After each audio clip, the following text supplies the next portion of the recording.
Okay, I think if everyone can take their seats. Hi, my name is Sue Eckert. I'm a senior fellow here at the Watson Institute, and I'm very pleased to welcome you here today.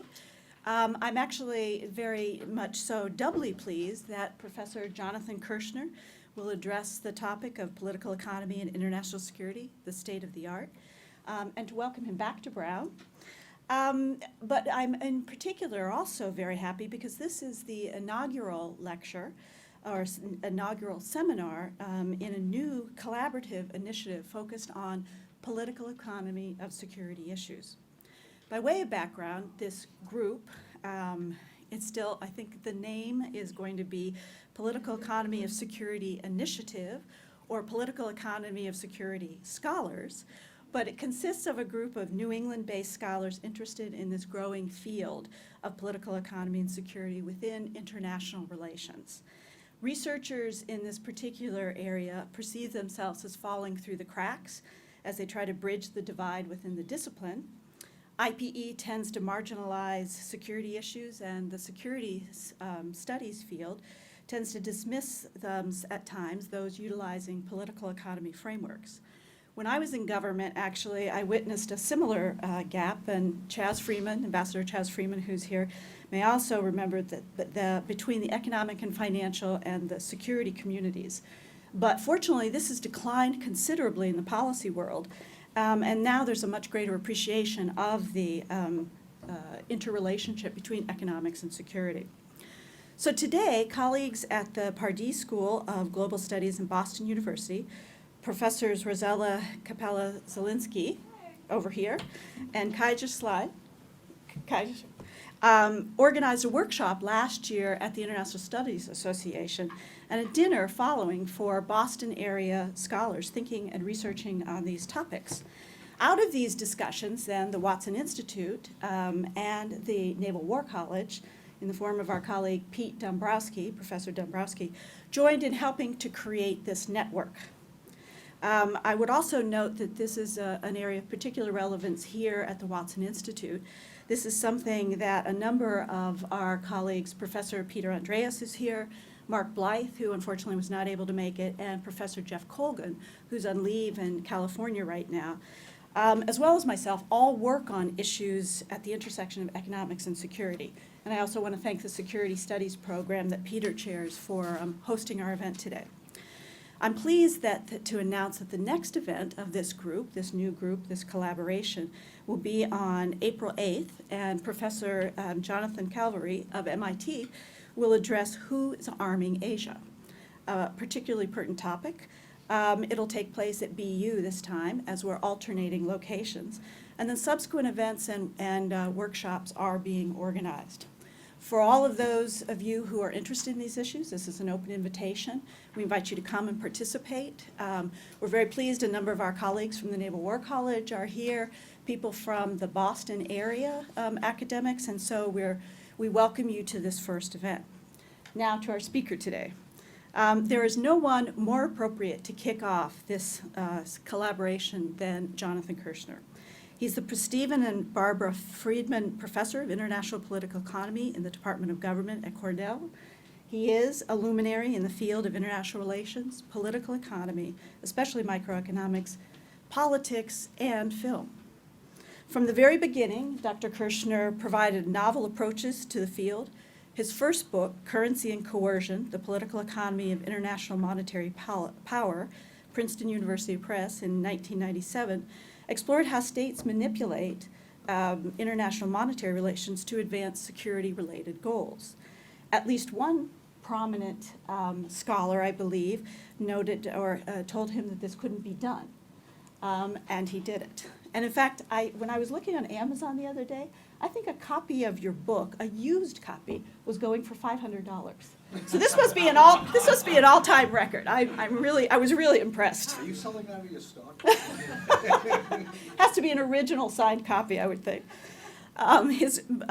Particularly near and dear to my own heart, his work on sanctions was among the first to unpack the impact of economic sanctions on domestic actors and interests. And another book, Appeasing Bankers, Financial Caution on the Road to War, again, Princeton University Press in 2007, illustrated how financial interests such as banks and international financial markets can shape and constrain states' grand strategies and influence decisions about war and peace. His most recent book, American Power After the Financial Crisis, Cornell 2014, is actually required reading for anyone seeking to understand the 2007-2008 economic collapse and how it's diminished U.S. dominance in world politics, something that Ambassador Freeman has spoken about recently. The provocative study suggests that the most significant and lasting impact of the crisis and the Great Recession will be on the inability of the United States to enforce its political and economic priorities on an increasingly recalcitrant world, and anticipates the new heterogeneity in thinking about how best to manage domestic and international money and finance. Professor Kirschner's comments are insightfully on a range of contemporary topics, from China to the strength of the dollar, and he's weighed in strongly as a critic of both rational choice theory and hyper-rationalist approaches in political economy and among economists in general, particularly like the rat choice position.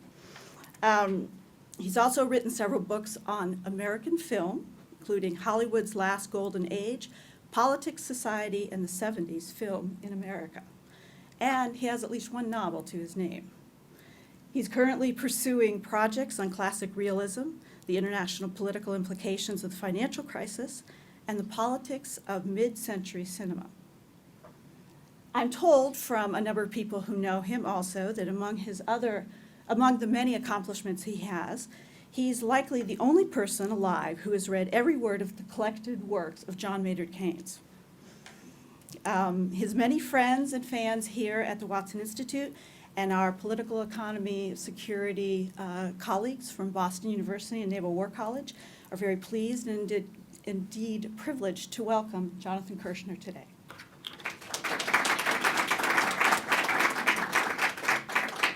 Well, thank you for that extremely generous introduction, which only reminds me of something that George Costanza once said, which is, you know, if you take everything I've ever done in my entire life and put it into one weekend, it doesn't look half bad.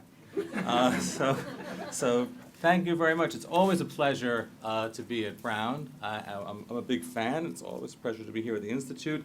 And I'm very, very appreciative of this new initiative, this consortium that is going on, because, you know, it was in the last century when a young, bright-eyed scholar made the following observation, quoting now this young fellow: "The sharp distinction between international political economy and security studies in the discipline of international relations is anachronistic. That is a product of the peculiar nature of the Cold War, which was a bipolar struggle that featured two states with little economic interaction, and that this bizarre setup of the Cold War is what allowed security studies scholars to comfortably marginalize economic relations, while at the same time the possibility of military conflicts among advanced market economies, whose relations were the focus of the international political economy, seemed equally irrelevant to consider their security conflicts between them in the bipolar world." And so the Cold War had thus unnaturally bifurcated the discipline into distinct spheres of IPE and security studies due to extraordinary and strange circumstances that are unlikely to be replicated in the foreseeable future. And our perhaps naive Cassandra insisted that, in order to understand contemporary international politics, IR theory needs to return to normal. And so I hope you will forgive me for stubbornly repeating myself. And insist that, if anything, this remains true, and then some. I'm going to go with PENS, Political Economy and National Security, as my little shorthand moniker. That PENS is both necessary and inescapable, and I'm sticking with this story, despite the fact that, against my very wise advice, the discipline remains committed to this unnatural bifurcation. Obviously, there are welcome exceptions to this, and you know, the consortium that's participants are here in this room is the most obvious example of that. But elsewhere, much of international political economy has, let's say, driven itself into an apolitical ditch, and kind of likes it there. And many in security studies are very comfortable with the idea that there is a high politics and a low politics, and that those people who study high politics kind of sit at the grown-ups table and take care of business when the real questions of world politics come along. I'm going to stick with my story, however, and pull out 5 issues that I think are of great contemporary significance, each of which highlights some theoretical puzzles and points to some analytical tools that I think students of world politics ought to be attentive to. These are just 5 things that I thought might mark some of the landscape for people who are interested in this area. There are obviously lots of topics in PENS that I won't be touching on, and it's not my intention to suggest that those aren't very important. These are the kind of benchmarks that seem particularly interesting to me at this time. Also, I have a tendency to have too much to say, and so at some point you'll just get the cane out and go like that, and just tell me. But because of that, let me highlight the 5 basic issue areas of PENS that I want to talk a little bit about today, and then we'll see how much of them I get to. One of them, and hopefully having flagged them, we can pick them up maybe in Q&A if I don't adequately entertain them in my formal comments. So the 5 are: 1 is fundamental changes to global energy markets. The second is, you may be tired of hearing about this, but nevertheless, it's essential, the consequences of the economic rise of China. The third is the looming possibility that those who argue that we are entering an era of secular economic stagnation are correct, and what the consequences of that might be. Fourth, and more narrowly in that context, is the crisis of the European Union, also driven by economic phenomena. And then finally, that which I have been most actively involved in, the international political consequences of the global financial crisis, and crucially, its aftermath. So those are the 5 things I'm going to take on. Chances are I won't get to the last one in great detail, but I'll try and say a few words about it, and that's a different talk, so we can just do it again. It is quite good, I think, for the United States that oil prices have fallen rather dramatically recently, and I think that they are more than likely to stay relatively low. Now, that's a foolish thing for me to say, for 2 reasons. One is that for the past 40-plus years, most predictions about energy prices globally have been wrong.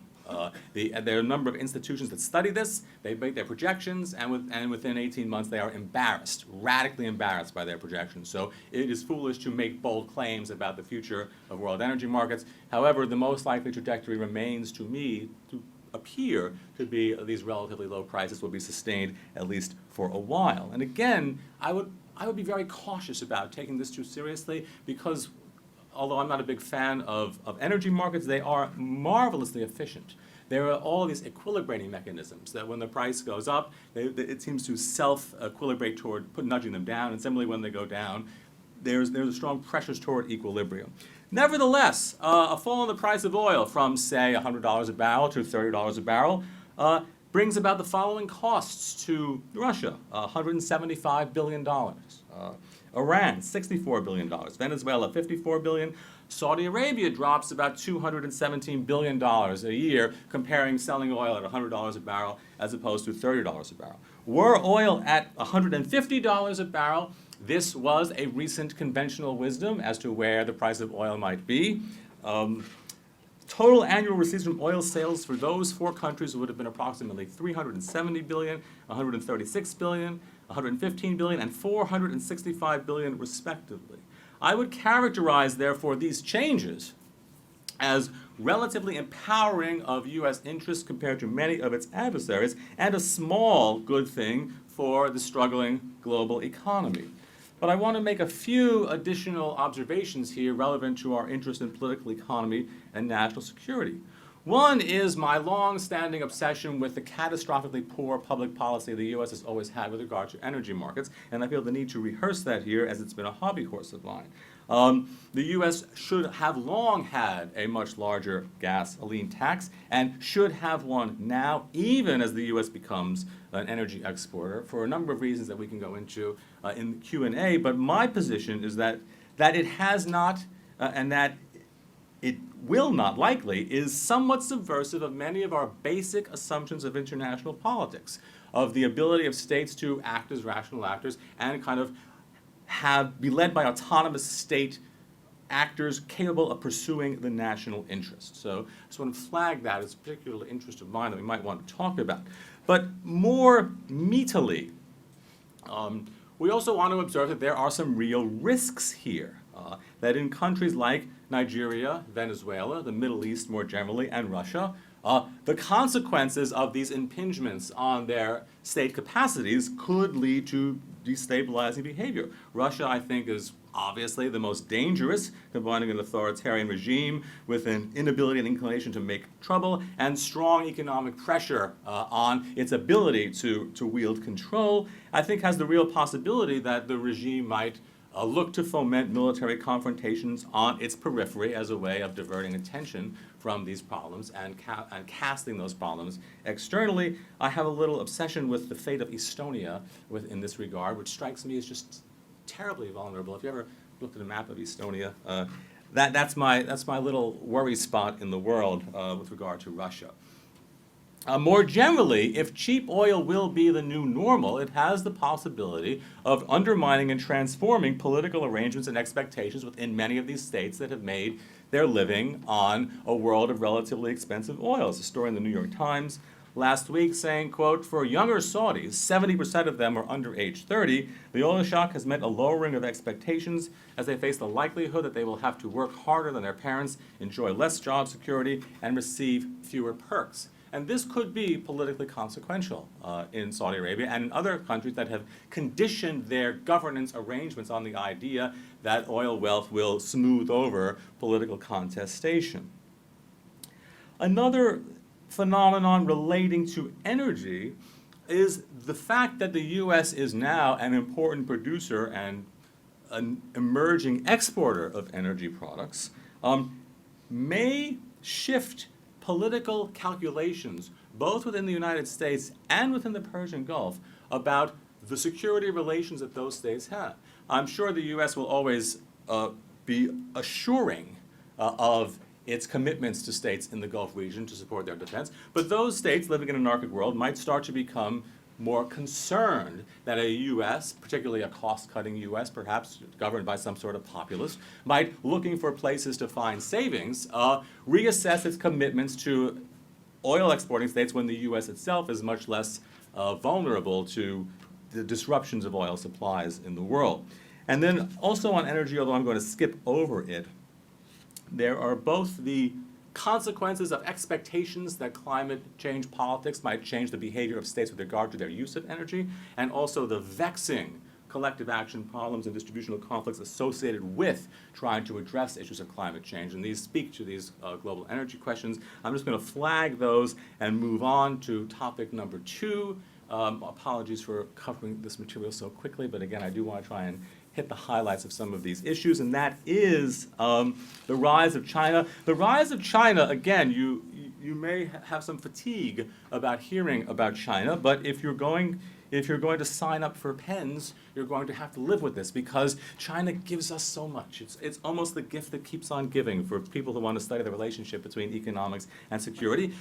As a starting point, China's rise is just old school pens, whether it was Weiner in 1948 or Lisch in 1856. The idea that where power comes from ultimately is this kind of productive economic base. And China, we talk about China because of its 30 years of economic growth and the potential capabilities that growth implies. So we don't talk anymore about what year Japan is going to take over the world, because its economy has stagnated for a quarter of a century.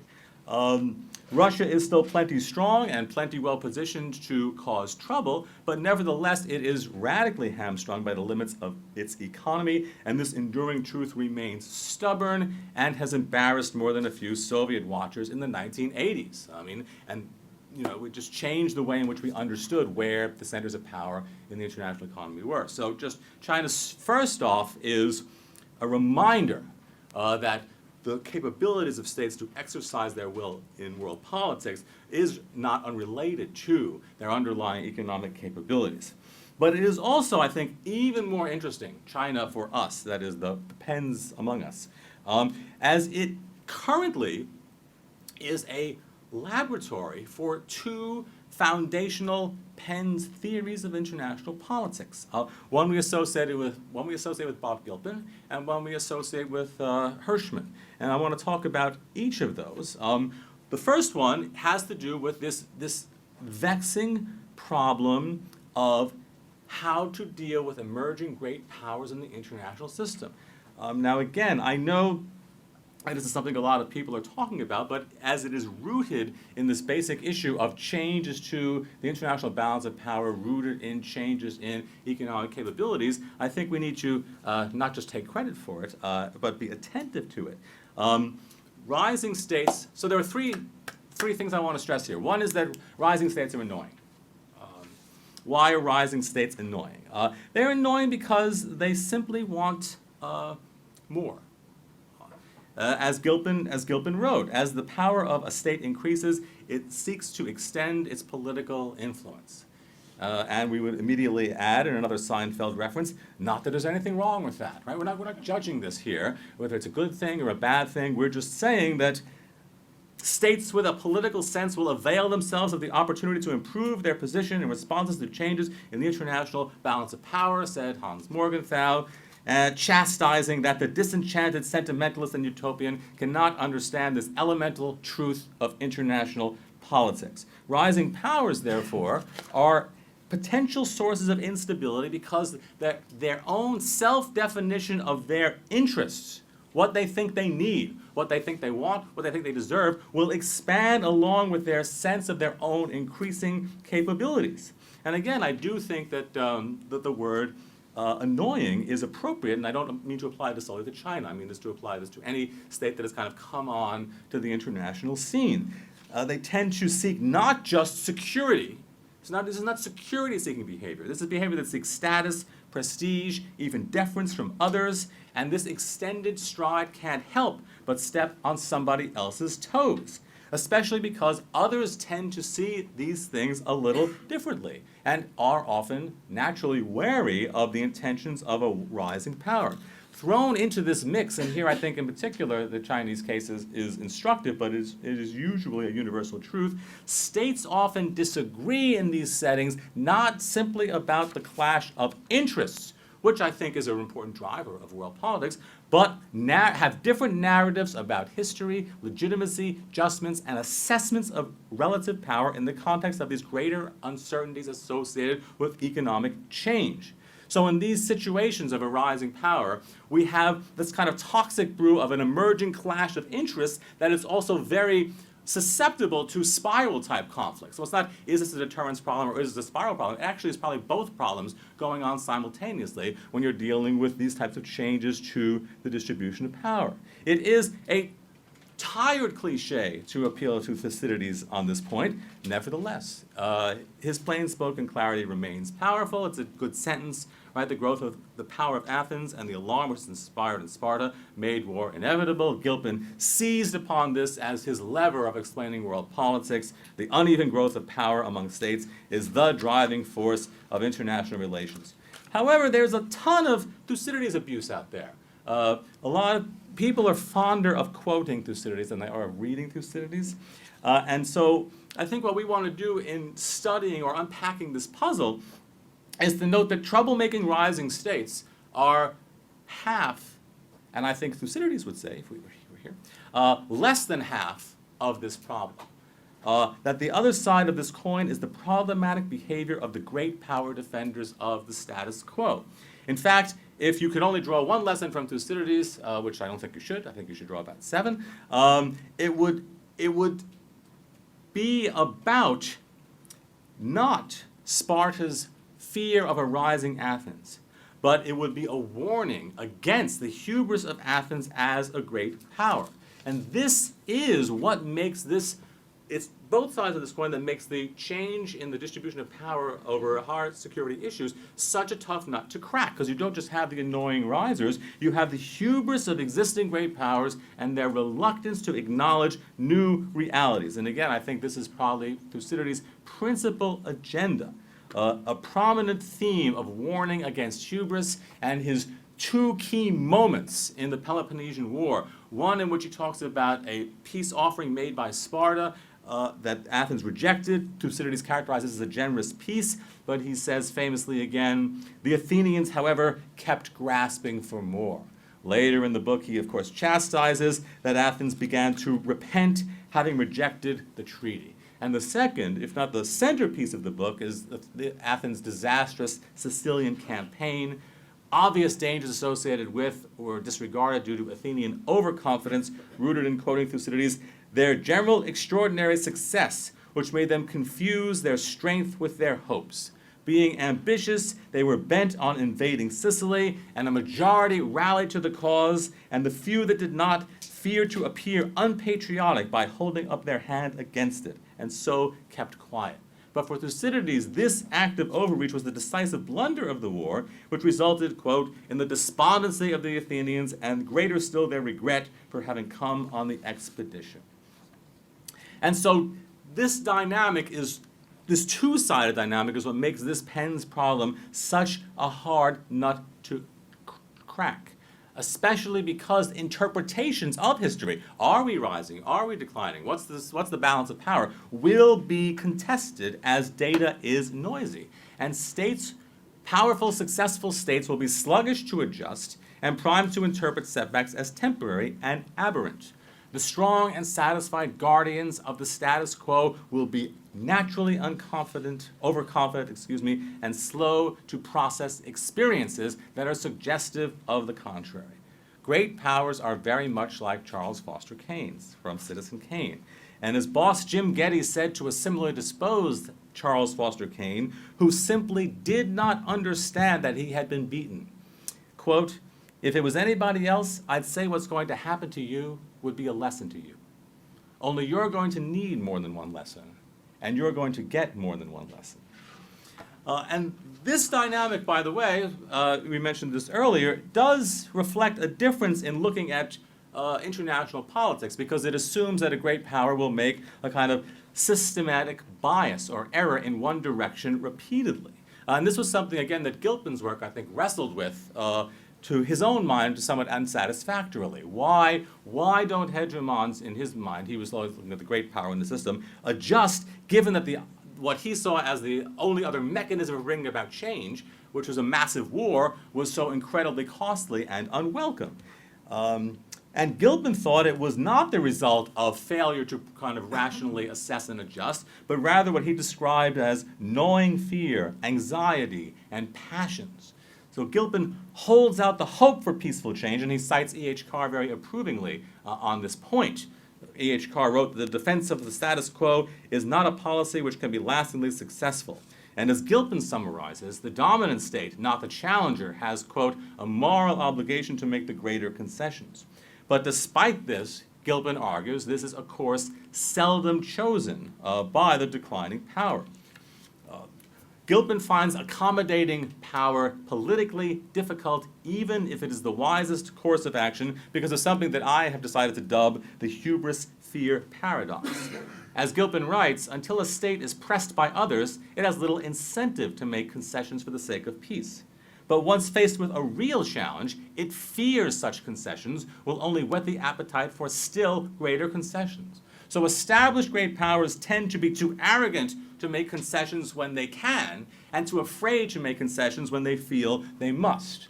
And this is indeed a tough nut to crack. So I've shifted the emphasis on the established great powers in dealing with disequilibrium in the international economy. But there's no magic solution here to who should do what when. I think it's very good that there are no obvious security dilemmas pressing between the U.S. and China, although this question of naval confrontations in the Western Pacific does recreate some preemptive motivations on the part of military strategists that could conceivably get people into trouble. So again, I have no solution to this problem other than to note that this kind of hubris fear paradox is one of the important drivers in dealing with the high politics of the consequences of dealing with an emerging great power in the international system.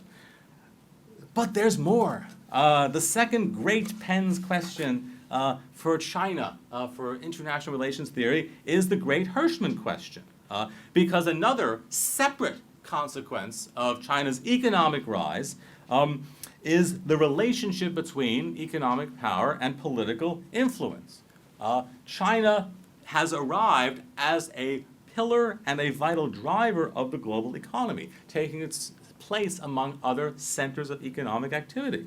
In 2008, China was the biggest export market for many countries, including South Korea, which imported twice as much to China as it did to the US, and it was the second most important importer of goods for a host of others, including the US, which exported more to China than it did to any other country except for Canada and Mexico. And I do want to call attention to China's role as an importer, because we often hear a lot more about China's role as an exporter, but it is as its role as the #1 consumer of, say, copper, tin, zinc, steel, and iron ore, and an increasingly important consumer of oil-producing countries such as Saudi Arabia and Iran, make it such an important player in the international economy, one that will, over time, translate into greater international political influence for China, which is distinct from hard power, right? It's more about getting what you want in the world through political discussions. Or at least so says, with my subsequent endorsement, Albert Hirschman in his well-known book, National Power and the Structure of Foreign Trade, in which he maps out the role of economic exchange in shaping political influence, often overlooked in international relations theory because Hirschman was writing about Nazis. Most people tended to focus correctly on the coercive element of his story. But nested in his story was also an argument about political influence, that how setting aside overt coercion behind the headlines with little fanfare, the pattern of international economic relations affects domestic politics. And here's a subversive part, and affecting the pattern of those domestic politics and economic relations can shape the trajectory of a state's self-perception of its national interest. And so these, as Hirschman observed, business groups tend to exert a powerful influence in favor of a friendly attitude toward the state upon which its economic interests depend. And as these relationships are sustained, and especially as sectors of these economies thrive in that way, there is a reshuffling of power, interests, and incentives among firms, sectors, and political coalitions, and they will increasingly reflect these new realities. Those favoring warm relations with their economic patrons will be empowered. And again, the stakes on the table here are whether the national interest has a trajectory that can be shifted in one way or another. And the real laboratory for this, I think, interesting for us to watch, is the question of Korea. I mean, China is by far its most important trading partner. And how there is a tension here between its increasingly important economic relationship with China and its vitally important security relationship with the United States. And we will get to watch this laboratory experiment of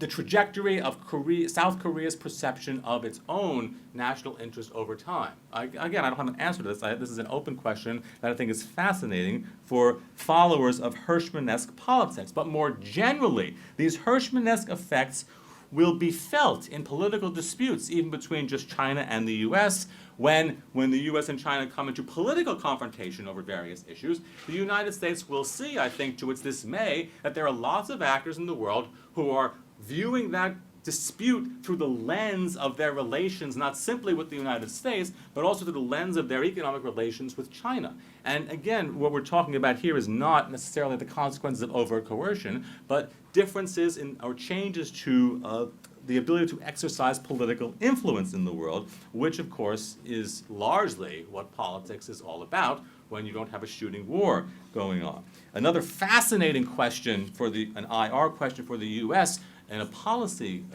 area is the best way it ought to be countering China's weight in the region, especially, without appearing unnecessarily provocative. And I think that this speaks to the complexities of managing international alliances, but also to the active, open questions like the TPP, which gestures towards, speaking of the TPP and the American relationship with it currently, my third topic, which is So I'll do 3 and 4, and I'll hand wave at topic 5, and then I'll stop for Q&A, which is this risk, the overall slowdown of economic growth globally, and this matters if it sticks. That is, there are people out there who are now arguing that what we are witnessing is a shift towards what we can loosely call secular economic stagnation, or simply rates of global economic growth in the next couple of decades that are noticeably lower than they had been in the previous few decades, and what the international political consequences of this will be. And here I want to call attention to 3 things in particular. One is the role of expectations, I think, here is enormous if we look at the slowdown, in particular in those developing countries where economic growth have been proceeding apace for some years. And this gets us back again to our old friend Hirschman in a different paper on economic development, something he called the tunnel effect. And he was talking about economic inequality and how when you're sitting in a tunnel and your 2 lanes are stuck and one lane moves along, if you're in the stuck lane, initially you say, oh great, the traffic jam is breaking up. But after a while, Hirschman argued, this tunnel effect was, if you're sitting in the lane that's not moving and that lane keeps on moving, then you might start to get irritated. You might even start to break the rules in order to get into the faster moving lane. Now this is an inexact application of Hirschman's tunnel effect, but I think what Hirschman was speaking to was the role of expectations in shaping people's behavior. And so a lot of actors within higher growth developing countries probably made the assumptions that these good times are going to continue and that they would have a lot of opportunities presented to them, both politically and economically, by that faster growth. And that if the new assessment is that that's not going to happen, it may lead to a reassessment, again, of political commitments and political behavior. And the darkest version of that, it will bring us back to another argument from the 1970s, Robert Heilbroner's Inquiry into the Human Prospect, in which he said, and I think he was wrong in his fears in the 1970s, that global economic inequality would lead to a violent, revulsive backlash from the have-nots. But in the context of a secular economic slowdown, Hirschman's tunnel effect, and the new hypermedia, social media environment that we live in, we may want to keep an eye on Heilbroner's Inquiry into the Human Prospect and wonder whether there would be actually, at some point, a backlash rooted in assessments of global economic justice, global economic prospects, global economic opportunities. I do think that is probably the most important consequence of secular economic stagnation, but I do want to also combine these very briefly with a discussion of the continuing discontents of globalization. Even if we didn't have secular economic stagnation, we would have been living in a world in which globalization would have been continuing apace, and there would have been a lot of actors who had discontents about the changes wrought by globalization. And I think that it is a toxic brew, again, in the advanced industrial countries, to combine both the economic slowdown we see with the disenchantments associated with globalization. And we're seeing in the United States an obvious rise of what, to people like me, is a puzzling and dangerous populist phenomenon.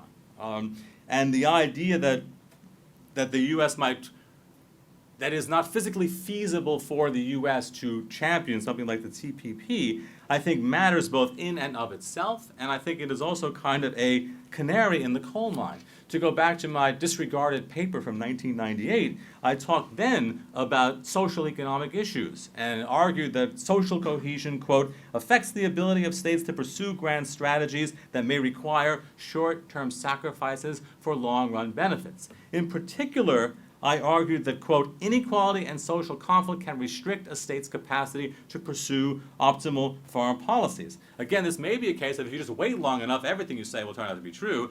The distributional conflicts that we may be seeing emerging in countries like the United States in the context of secular economic stagnation and the discontents of globalization may in fact be inhibiting the practice of what foreign policy experts might perceive to be an optimal kind of grand strategic approach to world politics. And if it does, then that may indeed be problematic both for U.S. interests but also for stability in world politics more generally. I will skip over a passage that I wanted to talk about ideational materialism and this wonderful quote from Keynes in My Early Beliefs. But we need to be alert in this context to, even in economic good times, the idea that political movements may be fomented and fostered by anti-materialist philosophies, and how they can motivate behavior, and how, again, these can also come to the forefront in times of economic difficulty. But I'm going to just skip over that. I'm also going to skip over another issue in this area, which is back to China and the John Mearsheimer question, which is, we have another natural laboratory on our hands. John Mearsheimer argued that we should do everything we could to try and strangle the Confucian baby in the cradle, to slow China's economic growth, and that it was a national priority of America to try and stem the rise of China. I argued in a paper entitled The Tragedy of Offensive Realism that this was a fundamentally misguided policy. This is now what we call an academic debate, because what we now have is slower Chinese economic growth. And the natural laboratory is this a good thing or is this a bad thing? I think that it is potentially dangerous for two reasons. One, as we talked about earlier, China's remarkable importance as an engine of global economic growth, taking the winds from the sails of China's global demand, which has already occurred, leaves behind a distressed mob of exporting countries whose own economic fortunes are reduced by the slowing of the Chinese economy. And secondly, we have the possibility that a wounded Chinese economy might generate perverse incentives. After all, the party that runs China is called the Chinese Communist Party, right? They have not, for many years, held their legitimacy by fealty to communism, right? They have held their legitimacy by delivering the economic goods. If they don't deliver the economic goods, to what do they latch their legitimacy to? One fear often expressed is that hitching the wagon to the stars of a virulent nationalism might be one way that a leadership like this might seem as necessary for its own regime's survival, endurance, and legitimacy moving into the future, and that would imply a China that could be more aggressive and risk-acceptant in international strategies, especially, going back to the expectations game, if Chinese elites saw fewer opportunities existing in the international economy, fewer space to kind of grow into what they phrase being the responsible great power, and a kind of more darker and hostile international economic and political environment. Speaking of slower economic growth, Mark isn't here, so I can talk about this all I want. The crisis of the European Union, brought about in the wake of the global financial crisis and the adoption of austerity in Europe, has really exposed the challenges of the European monetary project and its consequences. Monetary integration ran ahead of political integration in Europe. European elites, or those who study them, will always say, well, we knew this all along. But the optimistic view is that it would kind of help political convergence along by having the economic convergence come first. But a darker possibility has emerged, that instead of the politics catching up, that the economics went so far ahead that it will kind of tear the politics apart.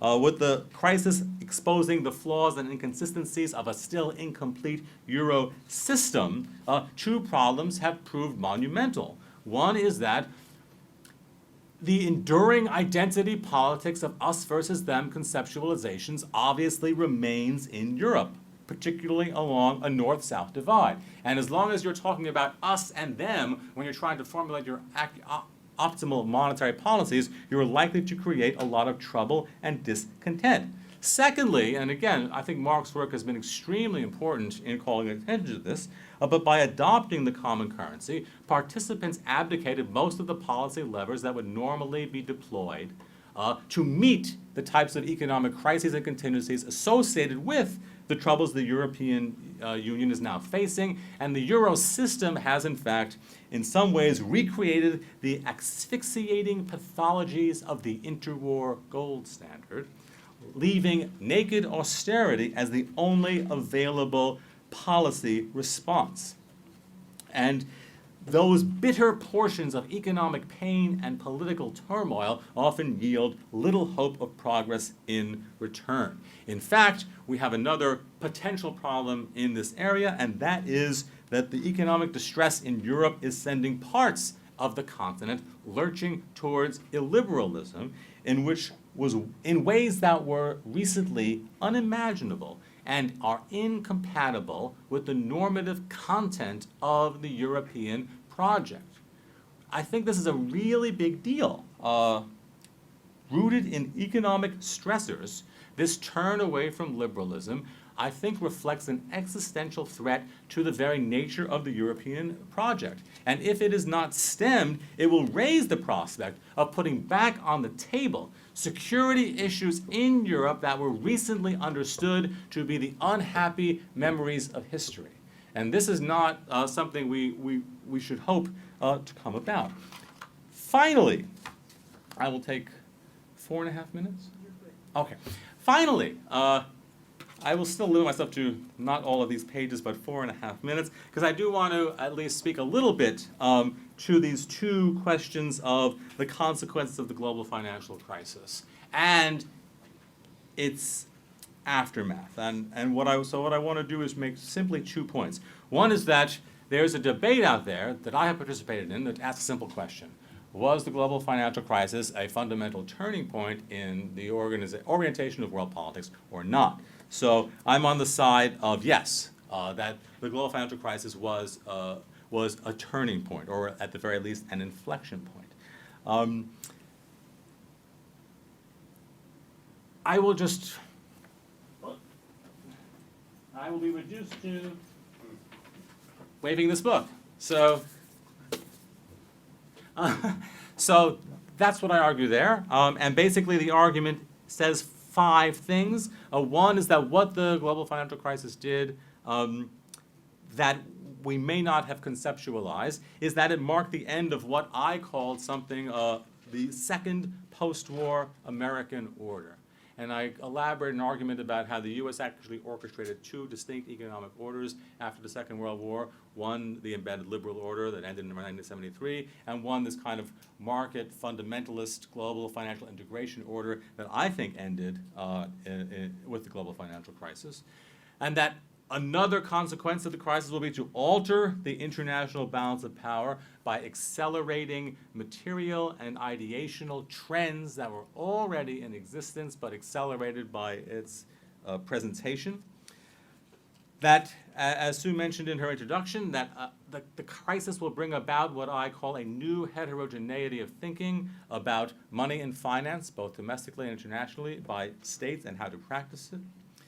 That U.S. power and influence will be relatively diminished in this new environment. I want to be very cautious about what I'm saying here. The phrase is power and influence relatively diminished. Okay, then U.S. massive economy, military without a peer competitor, and it's not going away. Right? We're just taking an IR argument about relative power and influence in the world and the consequence of the global financial crisis and the reasons that I think it has been relatively disempowered by that.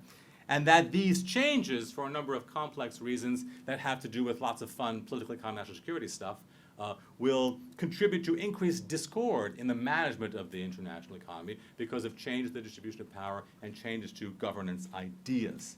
I can elaborate these claims in Q&A, but I would rather jump to the second consequence of the crisis that I really want to impress upon you, which is that the risk of financial crisis in the U.S., in my opinion, remains high, and that this is novel, and that this is consequential, and that if there is another financial crisis in the U.S., it will magnify all of the problems that flowed from the global financial crisis that I have discussed. And the point is that the U.S. financial system has emerged from this crisis largely intact, that the great non-reform of the American financial system reflects the formidable lobbying power of Wall Street, but also of the doe-eyed notion that financial crises are freak events like plane crashes, and that you can tweak the system a little bit to make it slightly more safe, but the underlying system is essentially sound. I think this matters politically for two enormous reasons. One is that the apparent unique invulnerability of America to major financial crisis was one of the things that made both the U.S. economy and its economic model so attractive. But the crisis has exposed that not only was the U.S., as all others, are vulnerable to such crisis, there is, even if many in America don't hold this view, the widespread perception that it remains vulnerable. The time we have is growing short. Paul Volcker warned in 2010 about the prospects of reforming the American financial system. 3 years later, he said, in his view, the regulatory landscape has little changed. Or as Financial Times columnist Martin Wolf, a known champion of globalization, has written, the reforms we have seen reflect attempts to preserve the essence of a system we already know is extremely fragile and which is sure to implode once again. And this has to do with the fact that there are two views on finance that are out there. Systemic breakdowns occur, of course, but they are surprisingly rare, Alan Greenspan said in 2007. His predecessor, again, the hero of my story, Paul Volcker, expressed at that same time an alternate perspective, rejecting the proposition that, quote, the financial market left to itself, free and unfettered by official oversight, can be reliably self-stabilizing. In Volcker's view, vigilant government regulation and oversight were necessary, quote, to protect the core of the financial system from the recurrent bouts of speculative excess and frightful contractions that have marked financial markets from time immemorial. The point here is not that Volcker is right and Greenspan is wrong, although of course that's true. The point is that in the US, the efficient finance vision has more or less emerged from the crisis intact. But of course, from an old school perspective, this will simply invite another crisis. Because that system, as Martin Wolf said, was primed for such crises. What we need to be alert to is that the consequences of that crisis will be probably even worse due to the changed political environment in the United States. There simply will be no political will to contain another financial crisis, which means, of course, the financial crisis will be uncontained. And the reason for that is because the perception is largely held wrongly that the stimulus and the bailouts failed. But the perceptions are also held rightly that those who caused the crisis and those who were in least need of help were among those who benefited disproportionately from preventing the system from entirely melted down. And this gets us to a kind of fundamental question of political economy and national security, and one that I think looms very large for us looking into the future, which is that the risk of financial crisis remains high in the United States. And I think Volcker's phrase here is graceful. The time we have is running short.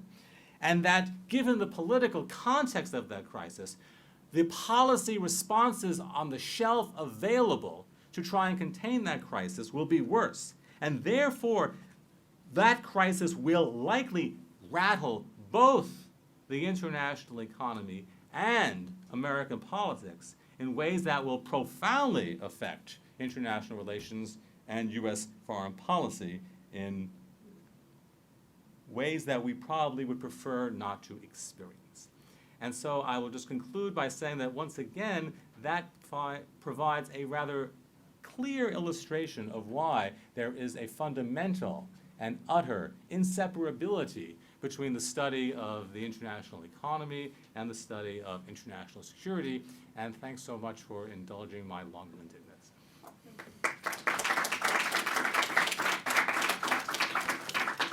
Thank you, Jonathan, for a really intriguing and thought-provoking talk. And I want to throw it open to questions here, of which you have many. You want to? You choose. I choose.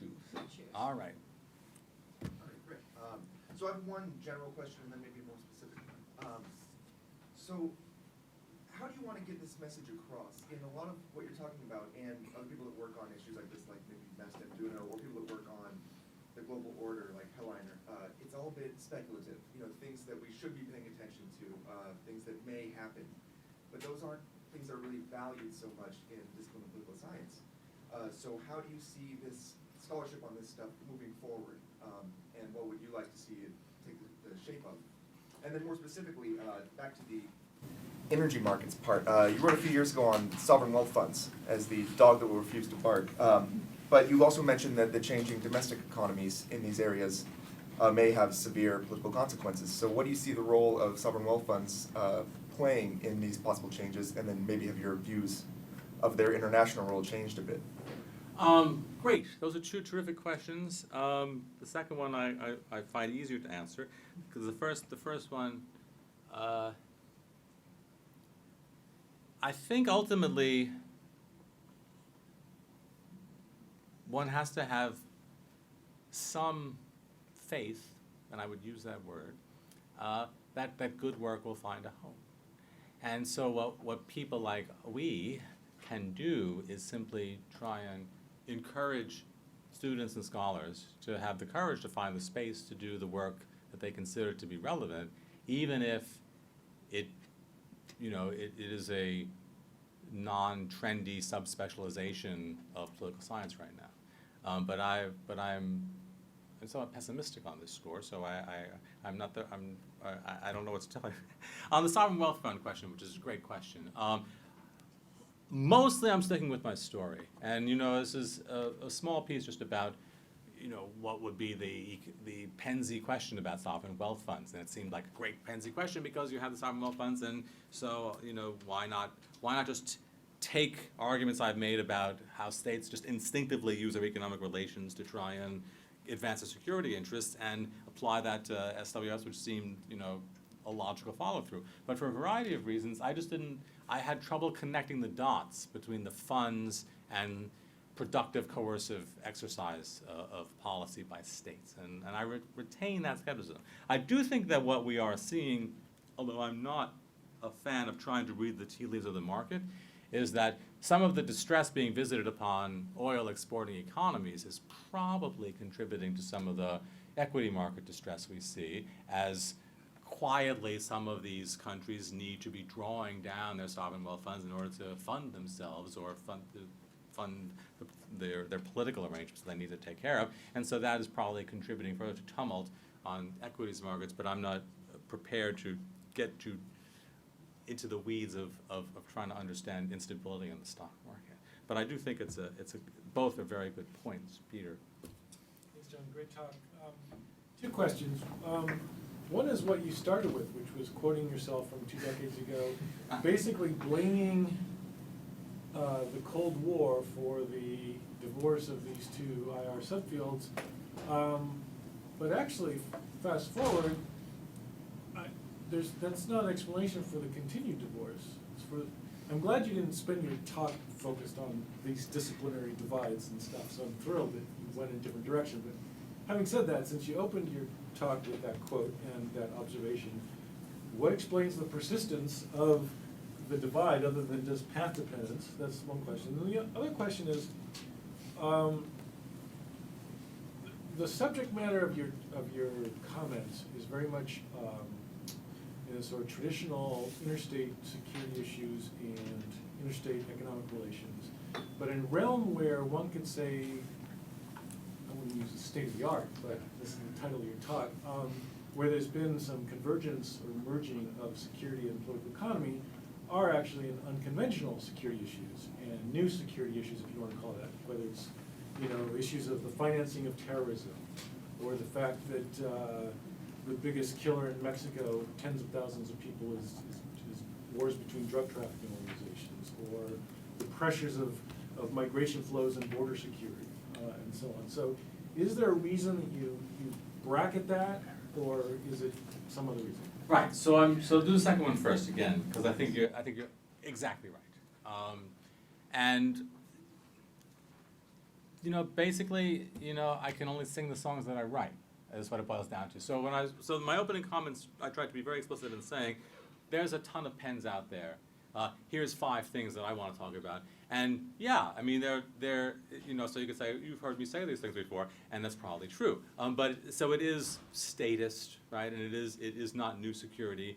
And my explicit desire is not to suggest that those types of things aren't vital, important, and in which good and active work can be done on, because I think they are.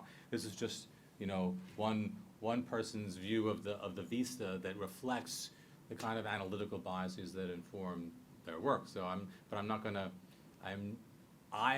unlikely to dive into new security issues like that.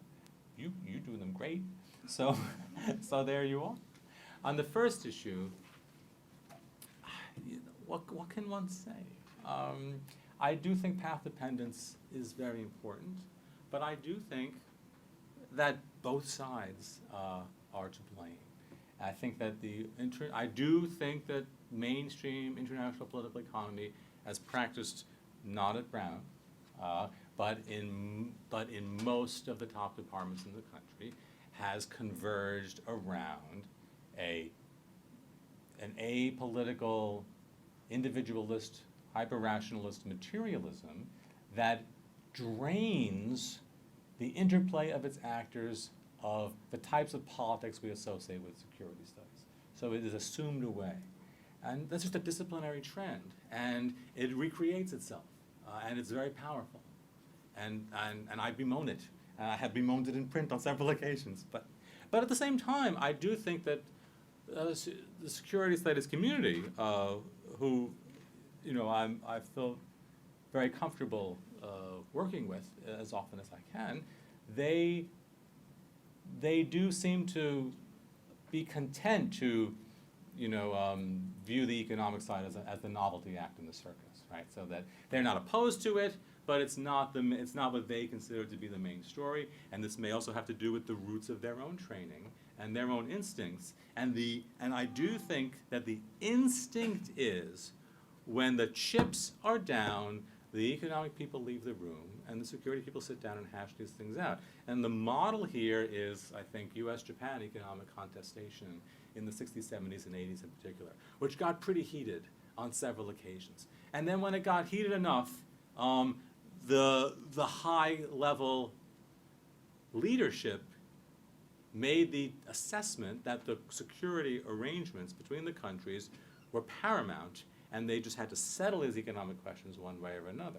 Now, I think that one of the many lessons of those economic conflicts between the US and China that may mirror those between US and Japan, that is, recent conflicts between the US and China versus recent conflicts between the US and Japan, over things like, say, exchange rate appreciation, the US-China relationship does not have that safety net. So I've kind of shifted my discussion here back to a Penn's topic, which is to just make the argument that US-China economic conflict, I'm not saying it's going to spill out into a war, but I'm saying it has no natural containment. So I've made 2 radically disparate points in response to your answer here, so I'll underscore each of them. One is that because of that phenomenon of security issues just trumping the economic questions, security studies scholars, I think, could comfort themselves in saying, and so I can leave the economic, like the physicist who said, and the rest is just chemistry, right? I can leave those details to people who care about economics. It's complicated, I don't study it. But in the current world, where alliance structures are more fluid and where there are intimate economic relationships between states that view themselves as potential political adversaries, the resolution of those economic conflicts is likely to be much harder than it was in many of our Cold War contexts, which I think is another, very important old security Penn's lesson. Peter. So I'll have one finger on the why this No, it's 2 bifurcation. fingers. You're cutting the Oh, fingers. 2 finger, I get my finger wrong, thank you. A 2 finger on why the divide continues. And it's just very simple, it's very practical, is that the effort required to master the 2 disparate literatures, and then to bring them together in a way that actually makes sense and allows you to publish and serve in academic departments in the right slots is really hard. That, if you read your Clausewitz and Morgenthau's and E.H. Carr's and all that, and bet you're that, and then you do your Keynes's and Smith's, and then try to come to contemporary problems, it's just a very difficult thing. So it's just a simple explanation. That's not my question. I wanted to save myself from despair as I listened to you. And Can't be done. I'm not sure it can be. I'm a carrier of despair. Because these are huge problem sets with complex dimensions. And so here's my question. You know, in some ways, this is each one of the 5 things you identified is problem solving on a global scale. And sort of the classic ways of doing problem solving is, you know, a great power, a hegemon, or whatever. There's you know, these multilateral institutions and regional institutions that provide the solving, and they haven't worked. And the U.S. is in decline. This kind of symmetry and coming together at the moment to solve a crisis and doing that over time, like we did in the monetary system in the 70s. Is there any hope for sort of problem solving on a global scale in this current period? Because you've identified these really horribly complex issues, secular stagnation. Where do the solution set come from? Where does the political will to make some decisions that might at least take parts of the problems and find workable ways out? I don't see it, but I'm looking to you to. So again, you're looking in the wrong place. If you're looking to me for this, but look, here's a great Penn's question for you. Why did we have the Great Recession and not the Great Depression? Okay, the global financial crisis of 2007-2008 was not dissimilar from the global financial crisis in 1931. And in fact, it really took the dysfunctional policy responses in 1931 to turn what was a severe economic downturn into a stubborn and protracted and horrifying Great Depression. And this time, actually, people, you know, the policy levers reached for were perhaps suboptimally reached for, but they did not make the problem worse. Flooding the system with liquidity, stimulus as possible, you know, as possible as an American Congress could make, right? And the non-resort to protectionism. Also the existence of automatic fiscal stabilizers in most of these economies, which did not exist in the 90s. All of these prevented the global financial crisis from triggering a Great Depression, which it could easily have done.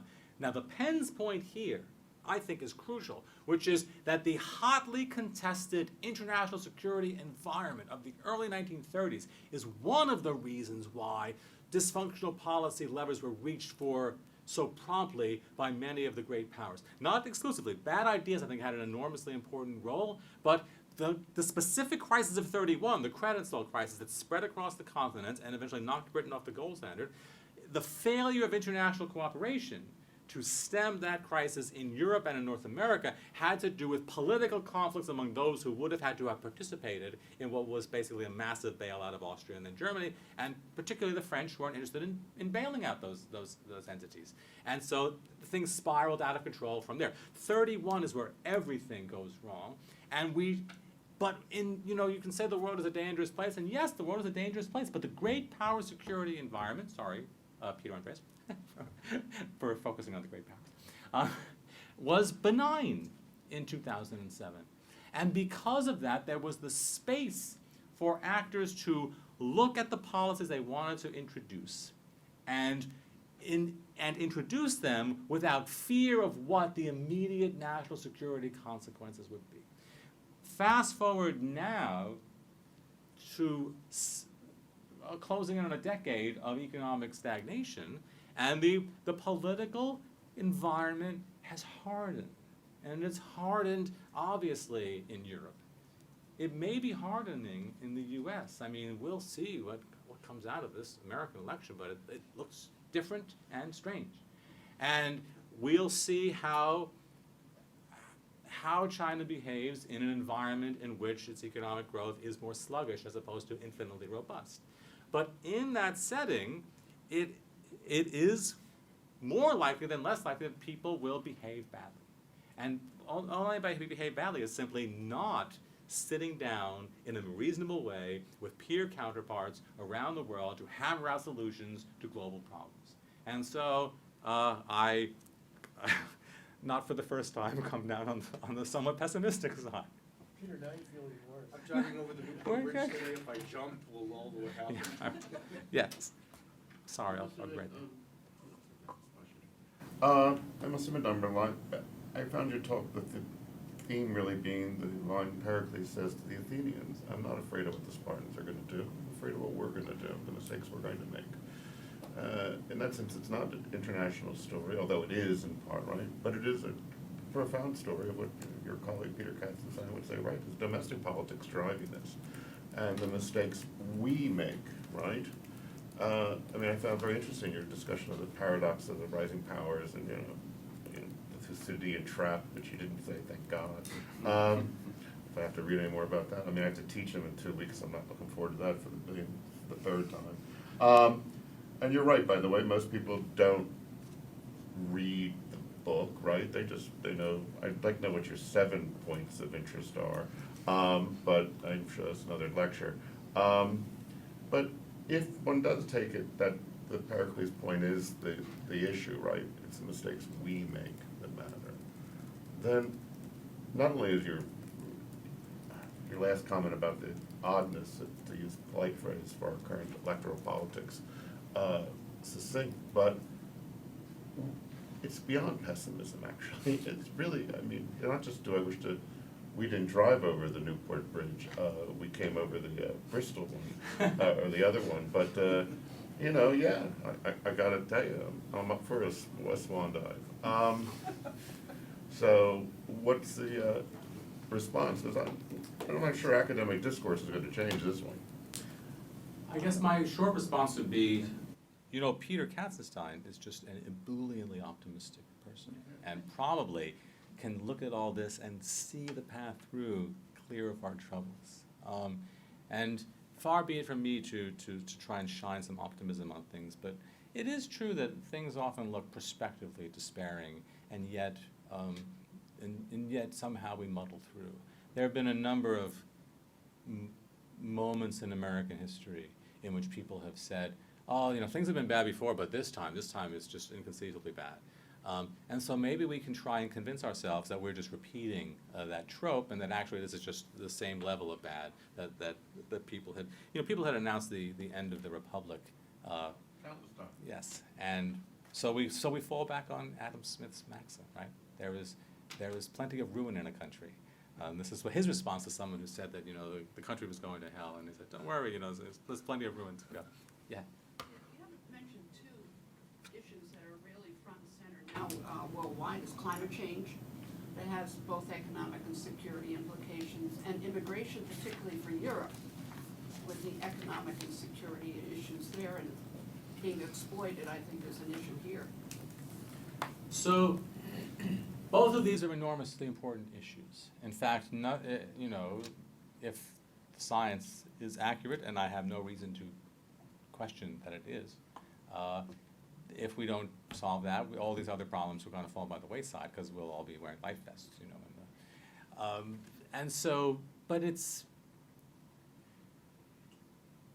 is a classic collective action problem in the context of, competing sovereignties in world politics. And so I am instinctively pessimistic about the possibility of states getting together to really effectively solve this problem. I sure hope they do. It may be that enough states are individually frightened about the consequences of climate change for their own hides, that they overcome their concerns about perceived sharing of the distributional burdens of trying to redress these issues. And I think that would be the hope of the possibility of real policy movement. And it would almost not be international cooperation as opposed to something easier, which is a convergence toward harmony, everybody believing on their own that everybody has to take radical measures, and the details of parsing out shares becomes less of an important part of that story.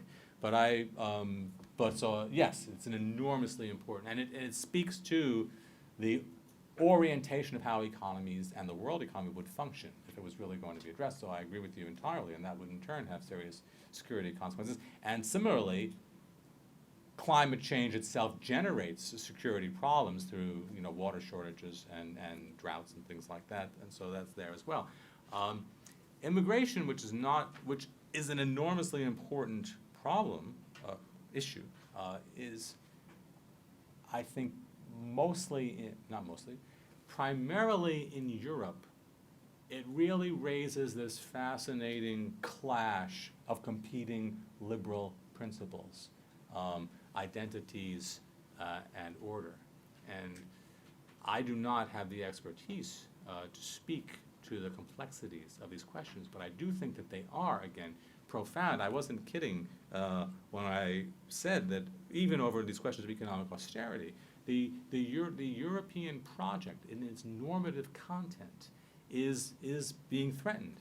Similarly, how Europe addresses the issue of immigration on its frontiers and in its societies is also something that speaks to the very nature of how the Europeans perceive what the European community is.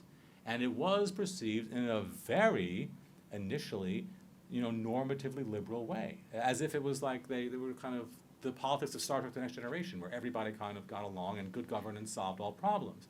And they are now being presented with profound challenges to the kind of fundamental belief systems of their orientation. And I don't have an answer to that nor expertise in it, but I do think it is a very, very large question, and one that, again, I think could bring back dangerous politics in parts of the continent that had not previously seen them. And I don't mean wars between allies, but I do mean destabilization in the center and eastern part of the continent that could be problematic. Yes? So I want to piggyback on your response and Peter's questions. I was just wondering how you'd respond to the proposition that international politics is actually practiced right now, is actually caught up with the disciplinary divide that young Tyro in the 1990s identified in terms of the separation between high and low politics, where kind of what you would think your economic interests of the major players in the international world don't really mesh with what they're doing in terms of their security or grand strategic policies. China is hemorrhaging reserves, and yet it's doing its best to do John Mearsheimer's work for him. Just read Australia's new white paper. South Korea's interested in buying THAAD, this missile defense, which is quite remarkable. Saudi, West Texas Intermediate is $33. $32. I just checked. Saudi's fighting 2 wars and is refusing to curtail supply. Russia is conducting international strategic series of operations that are totally divorced from its underlying economy. And if you are correct, which we can talk about maybe later, is the United States is sticking to an international political arrangement for the financial and economic system that is completely disconnected from the actually existing economic reality that underpins it. So it seems like maybe you were right in the 90s, but maybe the rest of the world's caught up with us.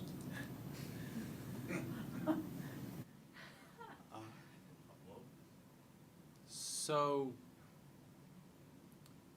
I'm not sure I agreed with, I kind of was on board with all of the things you were saying, and I thought that they trailed through some of the themes that I raised.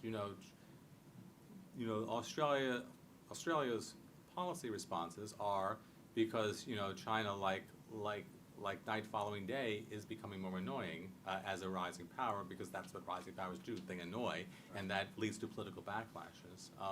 But I don't think I quite got the denouement of the. What I'm saying is, it seems that many important actors in the places that we read about in the paper now seem to be conducting policies, and China is, again, we can talk about, that seem to be at odds with what you think its fundamental economic interests over the long term might be.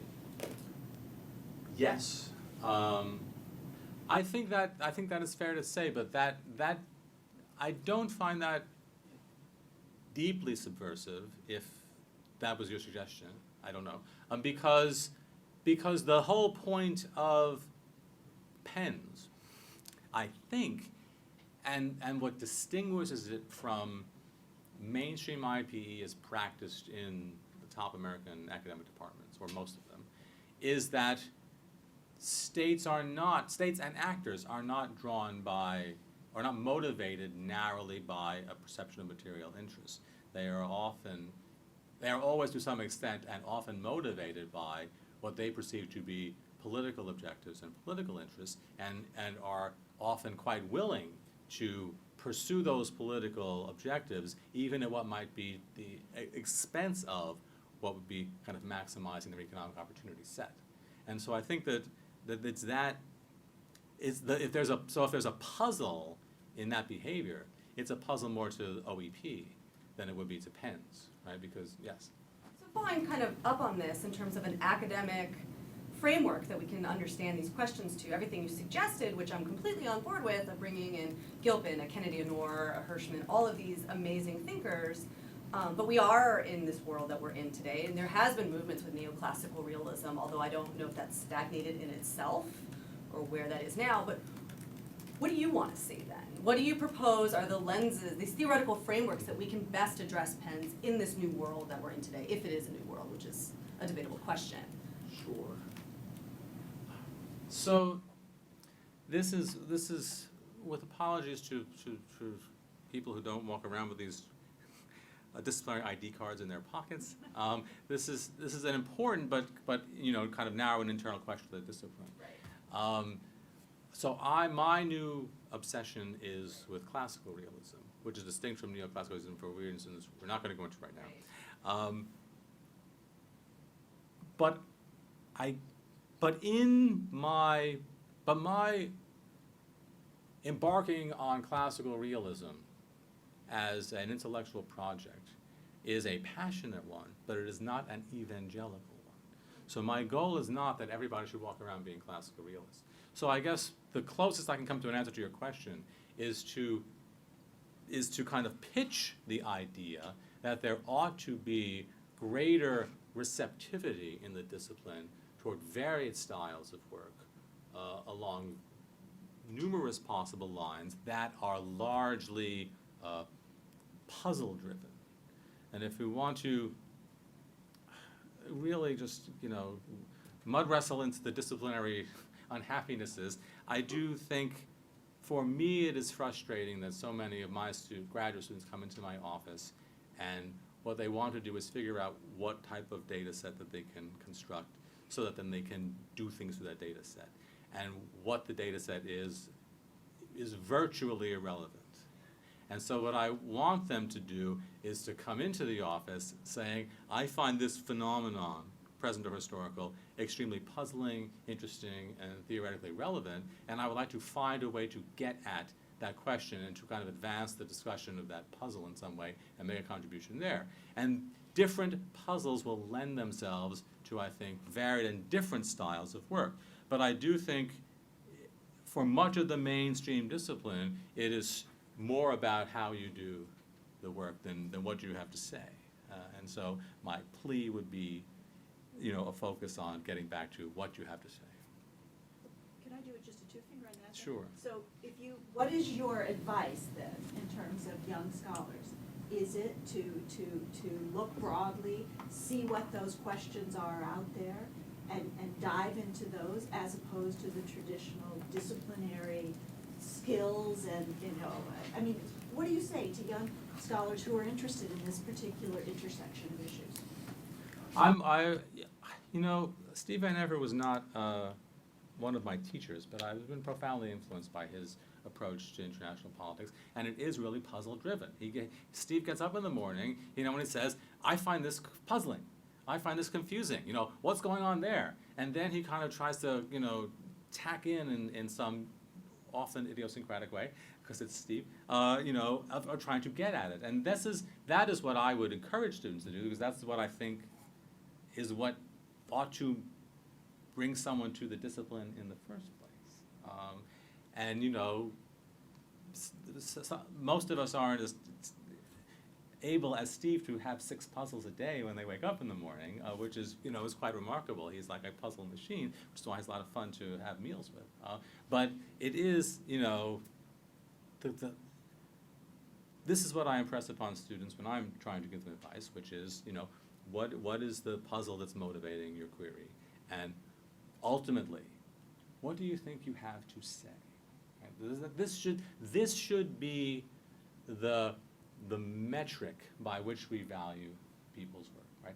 Did they have something to say? I don't know what, it doesn't have, you know, that's what they have to say could be, again, disparate and varied. And how they go about saying it could be disparate and varied. But I would like the metric to be, oh, that was something to say. And how policy relevant should what they have to say be? Well, again, I think that is largely a question of taste. I mean, I think that in general, the social sciences are designed to speak to the human condition. And so to be utterly divorced in your social scientific research from real human behavior strikes me as puzzling, because I think that's why we have social science. Nevertheless, if some students are attracted toward more inward-looking theoretical puzzles that might be then used by others to advance their work, that seems perfectly reasonable to me. And if others are much more motivated by policy-relevant questions, then that's great too. I think for students that you're advising in a PhD program, I do think that we don't want to encourage them to start chasing policy headlines, right? We want them to be making a kind of academic contribution to an academic discipline. And within that context, there's plenty of space. I mean, most of the big academic works have been, Ken Waltz says that theory of international politics is deductive. It's not deductive. It's a Cold War book motivated by Cold War politics. It is a product of its political context. And, so our academic work is a product of our academic, scholars, make theories, but they look out the window and they see the world around them, and that inescapably motivates the types of questions they would even begin to ask. So in that sense, I do think, I don't worry about policy irrelevancy in that sense, because it's almost hard not to be shaped by the world around you, and if students are doing puzzle-driven work, those puzzles, I think, will be shaped by what they seem to be kind of big political questions motivating them in the real world. As we talked about previously, there are a lot of people now much more curious about the consequences of economic inequality than they were 15 years ago. And that is not because it suddenly became a more profoundly important theoretical question, right? It is because the issue of inequality is a much more salient feature of our national and international politics, and so people are more likely to think about it. And if you do some kind of internet search on papers, looking at the effect of inequality on this or on that, it would be this, dramatic spike. And so I'm not as anxious about that divorce. I regret, this could go on for some time, but we have to bring it to a conclusion. I want to just announce that again, that in Boston, we'll have the next of the series on April 8th at noon at BU. And John will be speaking, and I want you all to join me in giving a very sincere thank you to Jonathan for kicking off this exercise. Thank you. Thank you.